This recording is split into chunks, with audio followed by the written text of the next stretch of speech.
Here's the easiest way to care for the matte paint on your motorcycle. All you need is a microfiber cloth, a paintbrush, and either vinyl and rubber dressing from Griot's Garage, or another excellent product is 303 Aerospace Protectant.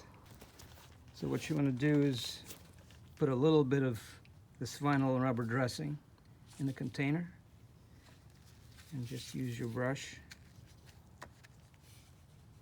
like this, and just brush it onto the paint.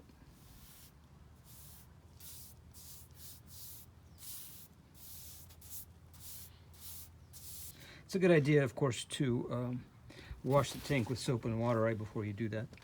But once that's done, essentially just wipe everything off with the microfiber cloth. And this is the final result. The paint will look really good and will stay protected for years.